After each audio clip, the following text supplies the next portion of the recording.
नमस्कार दोस्तों, मैं भुवनेश बैरागी जागृत इंस्टीट्यूट के ऑनलाइन प्लेटफॉर्म पर आपका एक बार फिर स्वागत करता हूं दोस्तों। और आज का जो हमारा महत्वपूर्ण आज का जो वीडियो है, आज का जो चैप्टर है वह है सड़क परिवहन। सड़क परिवहन याद रखें दोस्तों, जब हम सड़क परिवहन की बात करते हैं तो किसी भी देश की समृद्धि, किसी भी देश की खुशहाली के लिए सड़क सबसे महत्वपूर्ण होता है। आप पूछे क्यों?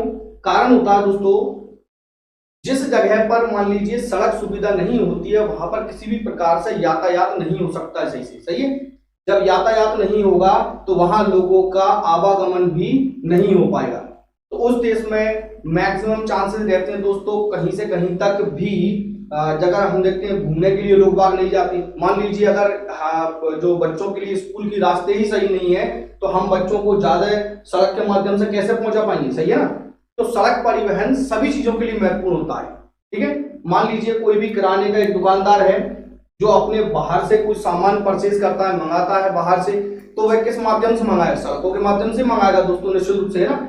हर चीज का भारत कितना बड़ा देश है, ठीक है ना। हर चीज की कहीं ना कहीं फैक्ट्रियां जो है तो दूर से सामान को मंगाना पड़ती है, ट्रक या फिर किसी अन्य माध्यम से। या फिर हम भी कई जगह घूमने के लिए जाते हैं तो टूरिज्म के लिए बढ़ावा तो बिल्कुल भी नहीं मिल पाएगा, क्योंकि जहां पर सड़कें प्रॉपर नहीं होती हैं वहां पर टूरिज्म किसी भी प्रकार से नहीं बढ़ सकता है। सही है ना। यानी कि सड़क परिवहन किसी न किसी रूप से अति महत्वपूर्ण चीज होती है। ठीक है। तो किसी भी देश की समृद्धि के लिए ये हम कह सकते हैं सड़कों का बहुत अच्छा होना बिल्कुल आवश्यक होता है। ठीक है। अभी देखते हैं सड़क परिवहन की अगर हम बात कर रहे हैं दोस्तों, तो वर्तमान में अगर हम देखें अभी सड़कों की अगर हम बात करें तो जो यात्री यातायात है, यात्री यातायात की जब मैं बात करता हूं तो लगभग 87% जो परिवहन होता है ये सड़कों के माध्यम से होता है। कौन सा? यात्री यातायात लगभग 87% कैसे होता है दोस्तों? ये सड़कों के माध्यम से होता है। अरे भाई क्यों ना हो, बसें हैं, कारें हैं, जितनी भी जो सड़कों में गाड़ी वाहन चल रही हैं सब सड़क परिवहन के अंतर्गत ही तो आ रहे हैं ना। अभी रेलों की बात करें तो रेल बहुत ही, रेलों में भी, और फिर देखें तो हम फ्लाइट से भी लोग बाग जाते हैं, जल परिवहन का भी साधन एक होता है। लेकिन भारत की बात करें तो सबसे ज्यादा उपयोग किस परिवहन का हम करते हैं? ये करते हैं सड़क परिवहन का। ठीक है। जब कभी किसी हमारे देश में हम कई बार देखने को मिलता है अगर 20, 25, 30 किलोमीटर का एरिया होता है तो व्यक्ति अपनी जो टू व्हीलर होता है उसका सहारा लेता है। ये भी एक सड़क परिवहन होता है। जिसके पास कार होती है दोस्तों वो कार से चला जाता है, जिसके पास ये दोनों नहीं होते हैं वो बस का यूज करता है। तो ये सारे के सारे साधन क्या होते हैं? ये सारे साधन जो है सड़क परिवहन के अंतर्गत आते हैं।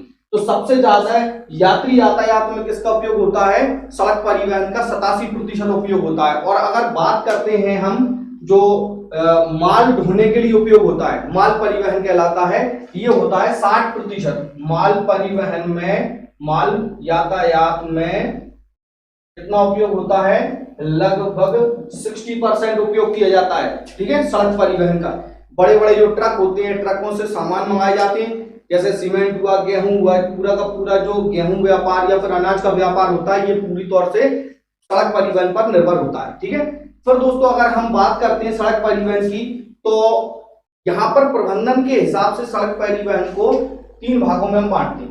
प्रबंधन के आधार पर, प्रबंधन, ठीक है, के आधार पर सड़क परिवहन में पहला हम देखते हैं राष्ट्रीय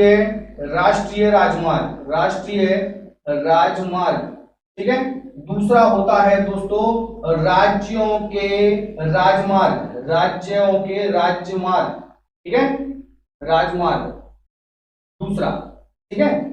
दूसरा होता है राज्यों के राजमार्ग, ठीक। तीसरा होता है दोस्तों, अभी तक 2 तो आपने सुने होंगे, तीसरा होता है सीमावर्ती सड़कें। याद रखें, सीमावर्ती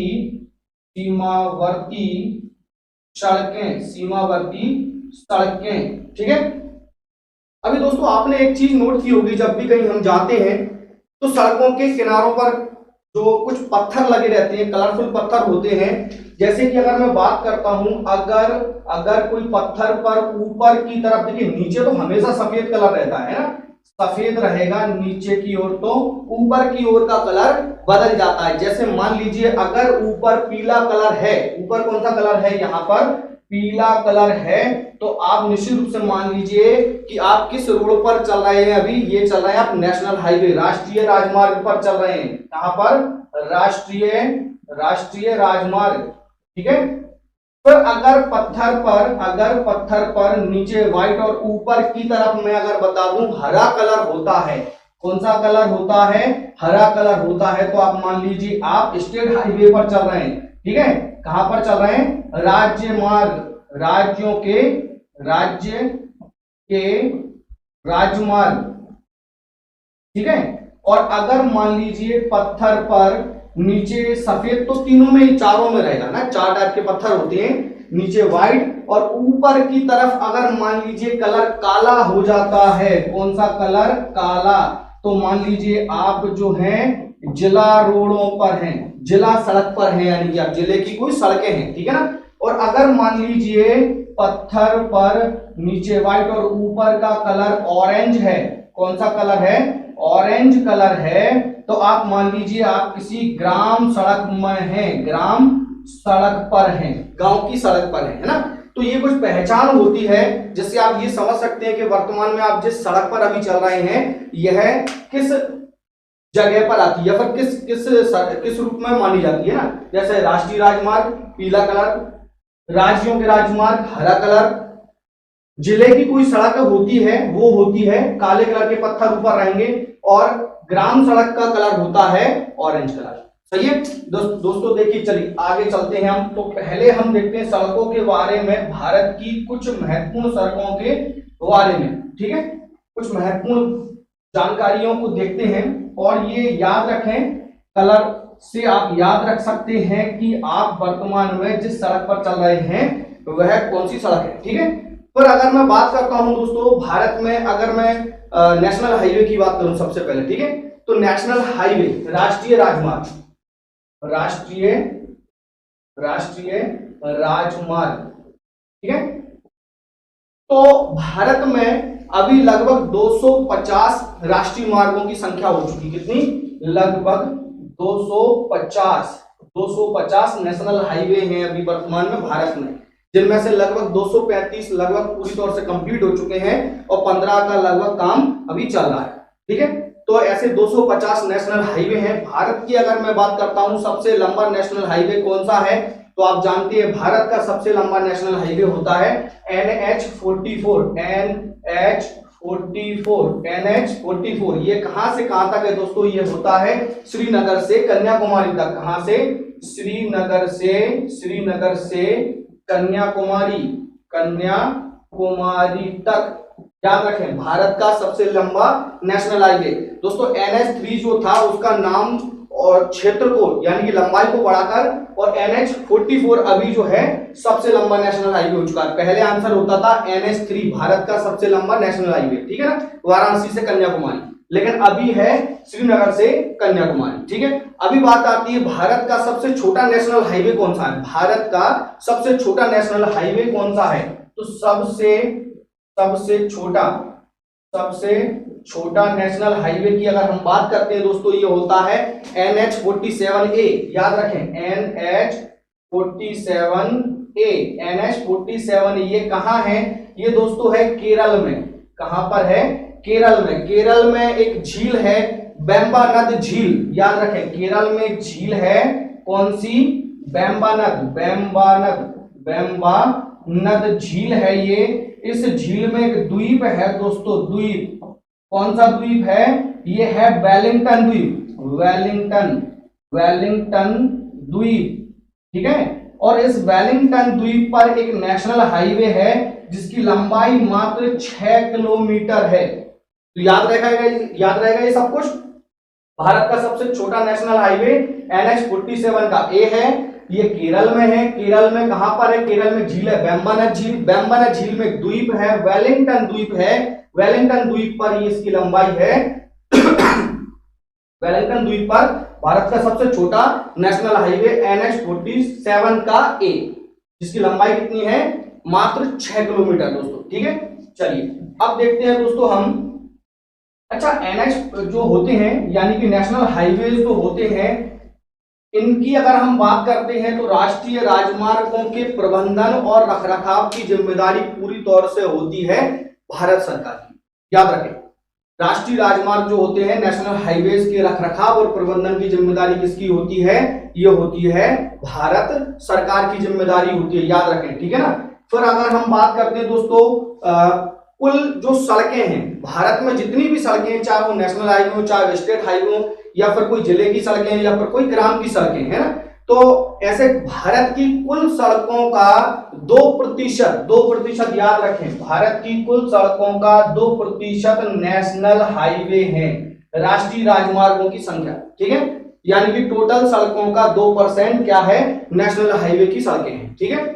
फिर अगर दोस्तों हम बात करते हैं नेशनल हाईवे से संपूर्ण परिवहन जो भारत में हो रहा है, संपूर्ण परिवहन चाहे वो किसी भी माध्यम से होता है, ठीक है, तो संपूर्ण परिवहन का 40%, संपूर्ण परिवहन का 40% किसके माध्यम से होता है? नेशनल हाईवे के माध्यम से होता है, ठीक है। नेशनल हाईवे के माध्यम से सड़कों के टोटल परिवहन का 40% परिवहन जो यातायात चल रहा है, ये किसके माध्यम से हो पा रहा है? ये होता है राष्ट्रीय राजमार्गों के माध्यम से होता है, ठीक है। फिर दोस्तों अगर बात करते हैं हम इसके बाद में, भारत में नेशनल हाईवे की सबसे अधिक लंबाई किस राज्य में है? याद रखें, भारत में नेशनल हाईवे की सबसे अधिक लंबाई होती है उत्तर प्रदेश में। याद रखें, है ना, उत्तर प्रदेश सबसे ज्यादा नेशनल हाईवे की लंबाई ये है उत्तर प्रदेश, ठीक है। उत्तर प्रदेश में नेशनल हाईवे की लंबाई सबसे अधिक होती है, क्योंकि वहां पर पॉपुलेशन ज्यादा है दोस्तों। याद रखें, जहां पॉपुलेशन होती है वहां पर क्या होता है? मॉडर्नाइजेशन होता है, यानी आधुनिकीकरण होता है। तो यूपी में अगर आप देखते हैं जगह जगह बड़े बड़े शहर देखने को मिलते हैं आपको, है ना, जल्दी जल्दी, तो वहां पर क्या है? नेशनल हाईवे की संख्या ज्यादा है, ठीक है। वहीं अगर आप यहाँ पर ऐसे कोई बुद्धि ना लगाएं कि सबसे बड़ा क्षेत्रफल में राज्य अगर हम देखें भारत का, तो हो जाता है राजस्थान, तो राजस्थान होना चाहिए क्योंकि क्षेत्रफल ज्यादा है ना। नहीं, क्षेत्रफल नहीं, कई बार पॉपुलेशन से भी इन चीजों को नापना चाहिए हमें, ठीक है ना। तो सबसे ज्यादा नेशनल हाईवेज की लंबाई कहाँ है? उत्तर प्रदेश में है। इसके बाद राजस्थान में आ जाता है, याद रखें, इसके बाद आ जाता है राजस्थान। लेकिन एक बात और दोस्तों मैं आपको बता देता हूं, इनकी लंबाइयां, नेशनल हाईवे की लंबाइयां उत्तर प्रदेश राजस्थान ये बहुत जल्दी घटती बढ़ती रहती है ना। क्योंकि मान लीजिए अभी राजस्थान से कोई नया नेशनल हाईवे निकल जाता है तो राजस्थान पहले नंबर पर आ जाएगा। इसलिए हमें थोड़ा सा यहाँ पर अपडेट रखने की आवश्यकता पड़ती है, याद रखें, है ना। थोड़ा सा हमें क्या रहना पड़ेगी? अपडेट रखना पड़ेगी आपको, और जागरूक रहना पड़ेगी कि अभी कौन सा नेशनल हाईवे किस राज्य में कौन सी नेशनल हाईवे की लंबाई सबसे अधिक हो चुकी है, ठीक है ना। तो बस इतना हमें अपडेट रखना पड़ेगी अपने आप को, ठीक है। फिर दोस्तों हम देखते हैं, अगर हम बात करते हैं भारत में कुछ प्रमुख नेशनल हाईवे की, तो चलिए आइए देखते हैं हम। सबसे पहले कुछ महत्वपूर्ण नेशनल हाईवे हैं जो आपके एग्जाम में बार बार पूछे गए, ठीक है। जैसे कि NH1, याद रखें, NH1 नेशनल हाईवे, राष्ट्रीय राजमार्ग संख्या 1। दोस्तों ये जाता है दिल्ली से पाक सीमा। कहां से? दिल्ली से पाक सीमा, ठीक है। फिर दोस्तों हो जाता है NH2, ये जाता है दिल्ली से कलकत्ता। कहां पर? दिल्ली से कलकत्ता तक जाता है। NH1 जाता है दिल्ली से पाक सीमा और NH2 जाता है दिल्ली से कलकत्ता, ठीक है। यानी कि NH1 और NH2 अगर मैं संयुक्त रूप से देखता हूं तो पाक सीमा, फिर दिल्ली, फिर कलकत्ता। और दोस्तों इसी को ही संयुक्त रूप से कहते हैं GT रोड। याद रखें, इसी को ही संयुक्त रूप से कहते हैं GT रोड। याद रखें, GT road, grand trunk road. याद रखें, ग्रैंड ट्रंक रोड, सही है, जिसका निर्माण कराया था शेरशाह सूरी ने इसका निर्माण करवाया था। GT रोड का निर्माण किसने करवाया दोस्तों? शेरशाह सूरी ने करवाया। GT रोड क्या है? NH1 और NH2 संयुक्त रूप से कहलाते हैं grand trunk road, GT road. और दोस्तों एक बात और आपको बता देता हूं GT रोड से जुड़ी हुई, लॉर्ड डलहौजी के समय में इसका निर्माण पूरी तौर से हो पाया था। याद रखें, लॉर्ड डलहौजी का भी नाम आता है यहाँ पर, लॉर्ड डलहौजी, ठीक है। लॉर्ड डलहौजी के समय में ही GT रोड का निर्माण कंप्लीट हुआ है, पूरा हुआ है, ठीक है। तो क्वेश्चन अगर आता है कि किसके समय में जीटी रोड का निर्माण संपन्न हुआ है, तो ये लॉर्ड डलहौजी के समय में संपन्न हुआ है। और अगर क्वेश्चन आता है कि जीटी रोड किसने बनवाई है, तो ये बनवाई है शेरशाह सूरी में, याद रखें, ठीक है। अगला देखते हैं दोस्तों NH3 की अगर हम बात करते हैं, ये होता है दोस्तों आगरा से मुंबई, ठीक है, आगरा से मुंबई तक जाता है NH3। फिर दोस्तों अगला होता है NH4। जब NH4 की हम बात करते हैं, तो ये जाता है कहां से, 2 ये 3 4, ठीक है। NH4 जाता है मुंबई से चेन्नई, याद रखें, मुंबई से चेन्नई तक जाता है, चेन्नई, ठीक है। अभी इनको याद करने का ट्रिक भी बता देता हूं आपको मैं बहुत जल्दी ही, ठीक है। फिर हम देखते हैं NH5 कहां से कहां तक जाता है दोस्तों, ये जाता है कलकत्ता से चेन्नई, याद रखें, कलकत्ता से चेन्नई तक, ठीक है। फिर देखते हैं दोस्तों NH6। अभी आप कलकत्ता से चेन्नई तक आ चुके हैं दोस्तों, तो अब जाते हैं हम कलकत्ता से मुंबई। कहां से कहां तक, कलकत्ता से मुंबई, ठीक है। फिर दोस्तों हम बात करते हैं NH7 की। NH7 हम जानते हैं, NH7 वाराणसी से कन्याकुमारी तक है। NH44 भले ही भारत का सबसे लंबा नेशनल हाईवे है, जो श्रीनगर से कहां तक है, कन्याकुमारी तक है, लेकिन दोस्तों अभी भी NH7 है। NH7 ऐसा थोड़ी ना हट जाएगा बिल्कुल, है ना। तो NH7 कहां से कहां तक है, ये है वाराणसी से कन्याकुमारी, याद रखें, ठीक है। और फिर दोस्तों अगला होता है NH8 क्या है, ये है दिल्ली, जयपुर और मुंबई, दिल्ली, ठीक है, दिल्ली, जयपुर और मुंबई, ये तीनों को जोड़ता है, दिल्ली, जयपुर और मुंबई को जोड़ता है कौन, NH8, ठीक है। अभी हम देखते हैं इन्हें याद कैसे करें, तो बड़ा सरल होता है, जरा में हम याद करते हैं और आप भी इसी तरीके से याद रखें। बस आपको थोड़ा सा मैप में ये ध्यान रखना है कौन सा शहर किस तरफ होता है ना। जैसे कि मान लीजिए हम बात करते हैं, ऊपर होता है जम्मू कश्मीर, दिल्ली कुछ बीच में हो जाता है, नॉर्थ में होता है निश्चित रूप से, ठीक है ना। और चेन्नई जो है पूर्व में है, ठीक है, सॉरी कलकत्ता, चेन्नई जो है नीचे की तरफ होता है, साउथ में ना, और पश्चिम में हो जाता है आपका मुंबई, ठीक है। ये आपको कुछ थोड़ा सा याद रखना पड़ेगी। अगर हम मैप को देखकर चलते हैं, भारत का जो नक्शा होता है, तो इन्हें याद रखने में हमें कोई भी दिक्कत नहीं होती है, ठीक है। तो दोस्तों अगर मैं बात करूं NH1 दिल्ली से पाक सीमा, मान लीजिए मैं यहां कोई कह देता हूं जम्मू एंड कश्मीर, है ना, तो ये पाक सीमा, ठीक है। और ये कहां से है, दिल्ली से, तो मैं यहां ले लेता हूं दिल्ली से ये पाक सीमा, ठीक है, पहला। फिर दूसरा बात करता हूं NH2 है दिल्ली से कलकत्ता मैं कुछ यहां कर देता हूं, कलकत्ता, ये है दिल्ली से, ये 1 है, ये NH2 है, ठीक है, दिल्ली से ये हो गया है कलकत्ता। फिर तीसरा आगरा से हो जाता है मुंबई कुछ यहां होगा, और आगरा मैं कुछ यहां बता देता हूं, आगरा, ठीक है, आगरा ये है, और यहां से ये मुंबई के लिए आ जाता है मुंबई, ठीक है, मुंबई पश्चिम में है ना, तो ये कौन सा हो जाता है, NH3, ठीक है। फिर बात करते हैं अगला हम NH4 मुंबई से चेन्नई बिल्कुल साउथ में पहुंचना पड़ेगी हमें, यहां पर चेन्नई, ठीक है, ये हो जाता है हमारा NH4, ठीक है। मूल रूप से 3 तक तो याद रहते हैं, 3 के बाद में थोड़ी सी लोगों को समस्या हो जाती है, तो बड़े आसानी से याद हम रख सकते हैं। मुंबई से चेन्नई NH4, अभी आप चेन्नई देखिए, मुंबई से आप चेन्नई आ चुके हैं, ठीक है। और तीसरे से लिंक बनेगी, सबसे पहले NH3 याद रखें, NH3 ने क्या किया है, आप आगरा से चले हैं मुंबई तक आ गए, ठीक है। अभी आप आगे बढ़ेंगे NH4 मुंबई से चेन्नई, NH4 से आप मुंबई से फिर चले गए चेन्नई, पहले आप आगरा से आए मुंबई, फिर मुंबई से गए आप चेन्नई, ठीक है। अभी NH5 है कलकत्ता से चेन्नई, जरूरी नहीं दोस्तों कलकत्ता से चेन्नई याद रखो, आप ऐसे भी याद रख सकते हैं कि चेन्नई से कलकत्ता चले जाते हैं, ठीक है ना, याद रखने के लिए तो कर सकते हैं ना इतना। तो यहां पर आए हम मुंबई से चेन्नई, फिर चेन्नई से कलकत्ता, यानी कि कलकत्ता चेन्नई। ठीक है, ये हो चुका है NH5।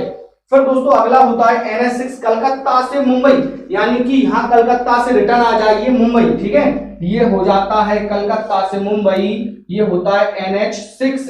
ठीक है, और अगला हमें याद है वाराणसी से कन्याकुमारी तक जाता है। वाराणसी कहीं हम इधर ले लेते हैं, कन्याकुमारी, कन्याकुमारी। ठीक है, NH7 यहां पर कह देता हूं मैं वाराणसी, वाराणसी से कन्याकुमारी। सातों के साथ याद हो जाते हैं, केवल आपको शुरू के 3 तो याद हो ही जाते हैं दोस्तों, तीसरे से ही तो पूरी लिंक बनी हुई है ना। सबसे पहला दिल्ली से पाक सीमा, पहला NH1 दिल्ली से पाक सीमा, दूसरा होता है दिल्ली से कहां पर, कलकत्ता। फिर NH3 से हमारा ये पूरा का पूरा रिकॉर्ड चालू हुआ ना। 3 का कहता है आगरा से चलो और कहां पर जाओ, 3 के माध्यम से हम मुंबई पे आ गए, मुंबई है ना। पर NH4 कहता है मुंबई से चले आओ चेन्नई, हम चेन्नई चले जाते हैं। NH5 कहता है चेन्नई से कलकत्ता, यानी कलकत्ता से चेन्नई। ठीक है, NH6 कहता है कलकत्ता से आ जाओ दोबारा से आप कहां पर, मुंबई, है ना। और फिर 7वां सबको याद होता है वाराणसी से कन्याकुमारी, और 8वां जो है हमारा NH8 दिल्ली, जयपुर और मुंबई को जोड़ता है। तो आप इस तरीके से मैप के माध्यम से बड़े आसानी से नेशनल हाईवेज को याद रख सकते हैं। और दोस्तों यहां से पेपर में बहुत बार पूछा जा चुका है, याद रखें। ठीक है, अभी चलते हैं हम दोस्तों नेशनल हाईवेज के बाद में। मैं आपको बता चुका हूं कि भारत में नेशनल हाईवे की संख्या लगभग 250 हो चुकी है ना, 235 कंप्लीट है और 15 पर अभी वर्क चल रहा है। ठीक है ना। पर अगर हम बात करते हैं NH44 की विशेषता है दोस्तों, ये जम्मू से श्रीनगर को जोड़ता है NH44, और इसमें भारत की सबसे लंबी सड़क सुरंग है, याद रखें, जिसका नाम है चेनानी नासरी।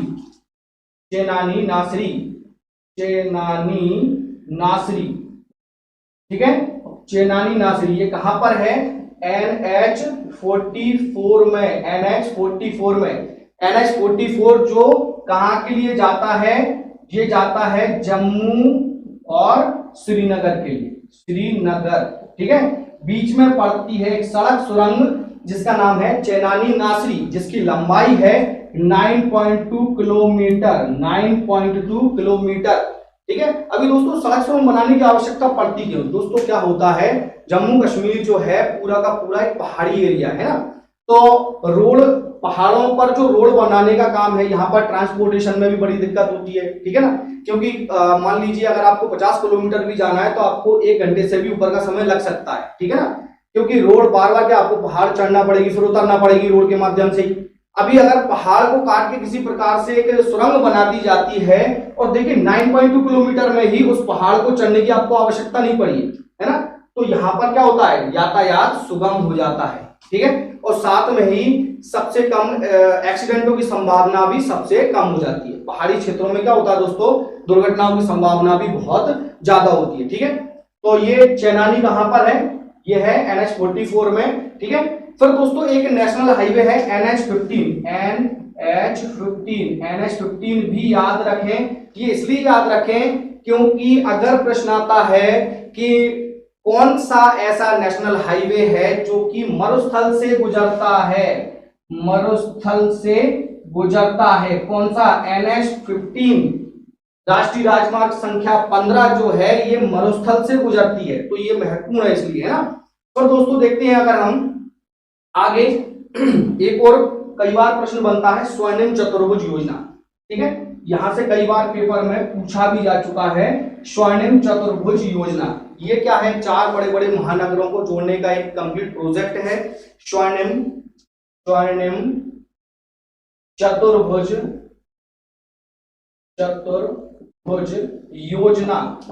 योजना। अभी एक बात आती है, चतुर्भुज शब्द क्यों लिया, चतुर्भुज जिसकी 4 भुजाएं होती हैं, 4 अलग अलग कोने होते हैं, है ना। तो निश्चित रूप से भारत के 4 बड़े बड़े महानगर जो हैं इनको जोड़ने का प्रयास किया गया। ये होती हैं दिल्ली, मुंबई, चेन्नई और कलकत्ता। कौन कौन से, दिल्ली, मुंबई, चेन्नई, ठीक है, और कलकत्ता।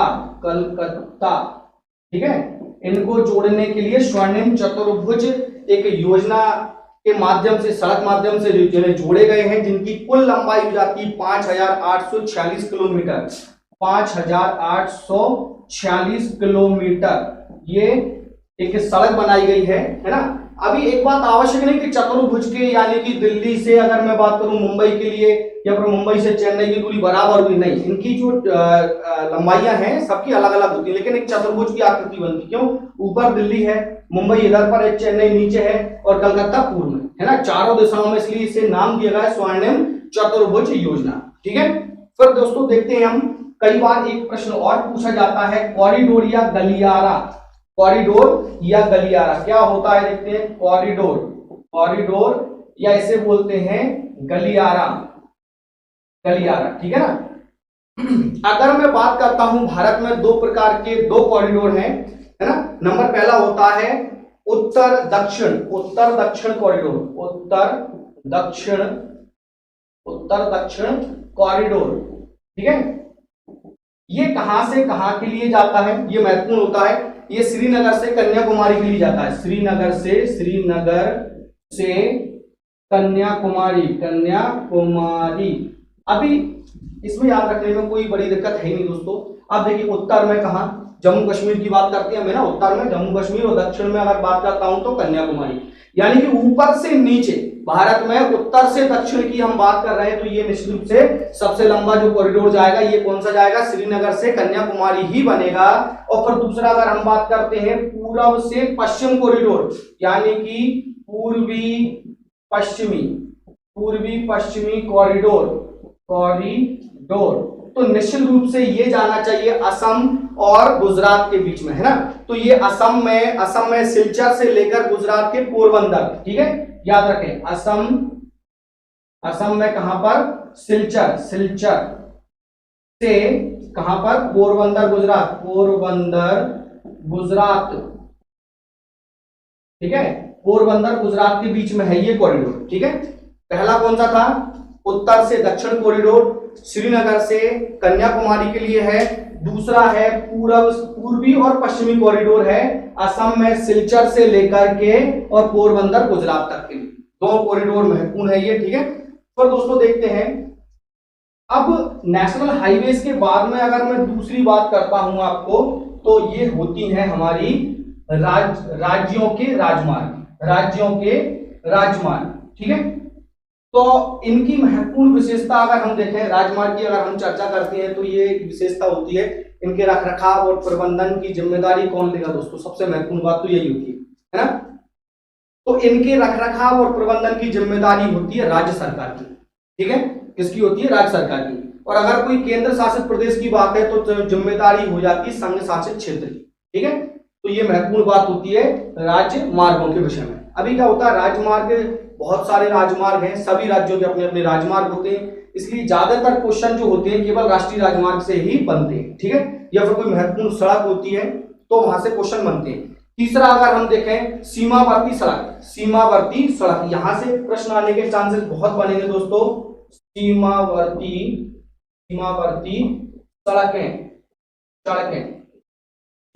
सड़कों की अगर हम बात करते हैं, ये क्या होती हैं, सीमावर्ती सड़कें जो हैं ये सेना की मदद के लिए बनाई जाती है, याद रखें। ऐसी सड़कें जो पहली बात तो बॉर्डर पर बनती, सीमा नाम है ना, सीधा सीमा, जैसे कि पाकिस्तान हुआ, चाइना बॉर्डर हुआ, है ना, और बांग्लादेश का बॉर्डर हुआ, ठीक है। तो ये बॉर्डर पर बनाई जाती है। क्यों बनाई जाती है, सेना की सहायता के लिए बनाई जाती है, जिससे कि हथियार और जो खाद्य सामग्री और जितने भी सेना के लिए जो सुविधाएं होती हैं वो वहां तक पहुंच पाए।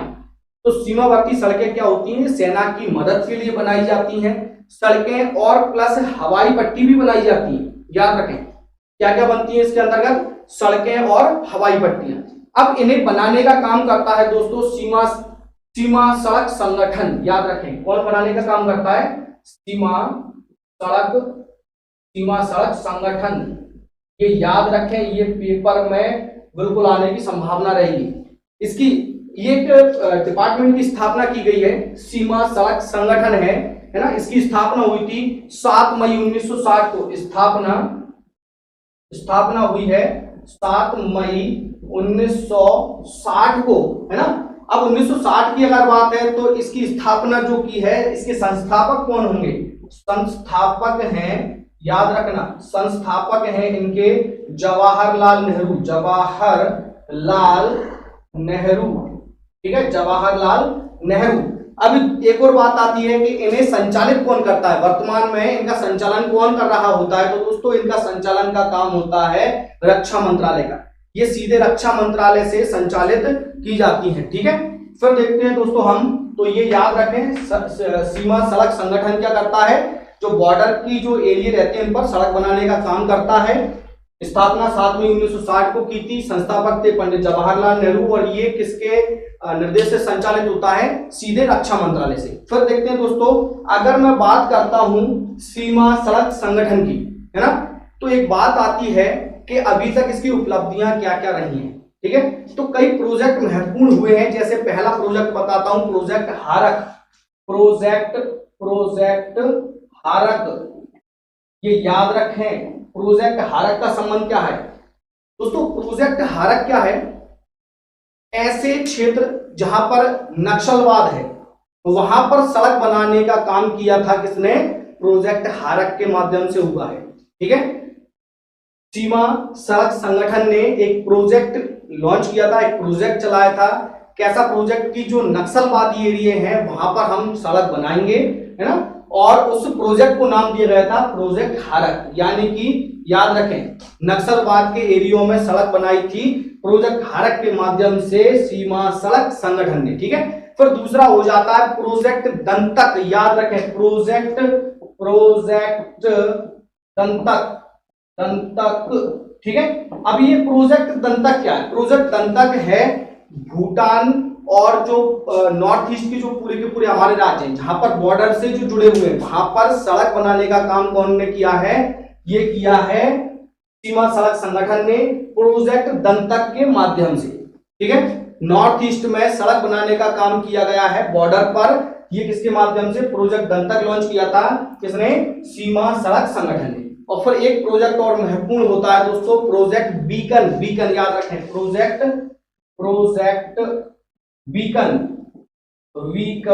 ठीक है। ये क्या है? प्रोजेक्ट बीकन जो है दोस्तों, ऊंचे स्थानों पर सड़क बनाया गया इस प्रोजेक्ट के माध्यम से, है ना। सीमा सड़क संगठन द्वारा प्रोजेक्ट बीकन के माध्यम से ऊंचे स्थानों पर क्या किया गया है? सड़कें बनाई गई हैं, है ना। इसके माध्यम से रोहतांग दर्रे से एक टनल बनाने का कार्य भी संपन्न हुआ है ना। रोहतांग दर्रे से एक टनल, एक सुरंग बनाने का काम भी संपन्न हुआ है। तो सोचिए ये बड़े महत्वपूर्ण है। 3 प्रोजेक्ट है, प्रोजेक्ट हारक नक्सलवाद, प्रोजेक्ट दंतक जो है नॉर्थ ईस्ट में सड़क बनाने का काम किया गया है, और प्रोजेक्ट बीकन क्या है? ऊंचे स्थानों पर सड़क बनाई गई, ठीक है। पर दोस्तों कुछ महत्वपूर्ण चीजें होती हैं जो हम सड़कों के बारे में बात करते हैं। ये हमारे 3 प्रकार की हमने देखे हैं परिवहन। सबसे पहले में हम सड़क परिवहन में पहला देखा था राष्ट्रीय राजमार्ग, दूसरा देखा राज्यों के राजमार्ग, और तीसरा हमने देखा है सीमावर्ती सड़कें। अभी बात करते हैं कुछ महत्वपूर्ण सड़कों की भी। अगर मैं बात करता हूं भारत में सर्वाधिक सड़कों की लंबाई, है ना, सर्वाधिक पक्की सड़कें कहां पर है? या फिर पहली बात तो ये होती है, भारत में सबसे अधिक पक्की सड़कें कहां पर है, और सबसे कम या फिर कच्ची सड़कें कहां पर? 2 बात आती है, पक्की सड़कें और कच्ची सड़कें। तो पक्की सड़कों की सबसे अधिक लंबाई है महाराष्ट्र में, और कच्ची सड़कों की लंबाई है उड़ीसा में, है ना। सर्वाधिक पक्की सड़कें, सर्वाधिक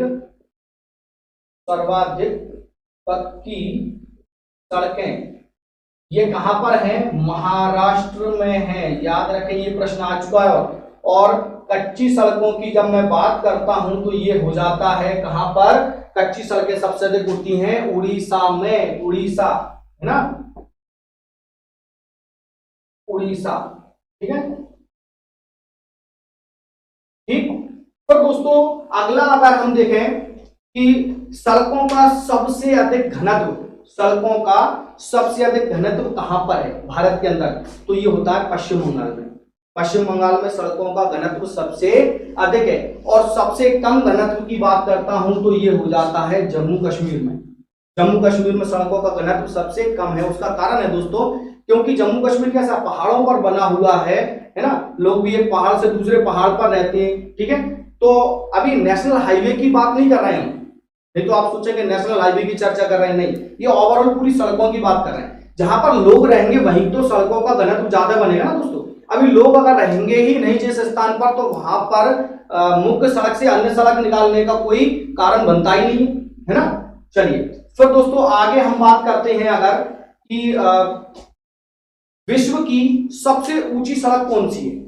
ये भी भारत में ही है, मजे की बात ये ना, विश्व की सबसे ऊंची सड़क जो होती है ये हो जाती है दोस्तों हिमाचल प्रदेश में लेह मनाली राष्ट्रीय राजमार्ग संख्या NH1 में। ठीक है, सबसे ऊंची सड़क, सबसे ऊंची सड़क ये कौन सी होती है, हिमाचल में है, हिमाचल प्रदेश की बात कर रहे हैं, और ये होती है लेह मनाली, लेह मनाली राष्ट्रीय राजमार्ग संख्या NH1। ठीक है, ये विश्व की सबसे ऊंची सड़कें कहलाती है। ठीक है, तो दोस्तों ये था हमारा एक परिवहन, सड़क परिवहन का आज की क्लास। ठीक है, आशा करता हूं आपको आज की क्लास काफी मददगार रहेगी, काफी पसंद आई होगी। ठीक है, और दोस्तों एक आवश्यक सूचना कि बहुत जल्द हम कुछ कोर्सेज लेकर आ रहे हैं। मध्य प्रदेश में होने वाले सभी एग्जाम्स, जो भी एग्जाम्स होते हैं, चाहे वो मध्य प्रदेश PSC हो, मध्य प्रदेश सब इंस्पेक्टर हो, या फिर मध्य प्रदेश कांस्टेबल हो, सभी के लिए कुछ महत्वपूर्ण कोर्सेज रहेंगे। तो आप उन कोर्सेज का लाभ आवश्यक रूप से उठाएं और इसी तरह हमसे जुड़े रहें दोस्तों। ठीक है, और ज्यादा से ज्यादा दोस्तों इस वीडियोस को अपने फ्रेंड सर्कल में शेयर करें, लाइक करें, सब्सक्राइब करें। ठीक है, थैंक यू वेरी मच, धन्यवाद।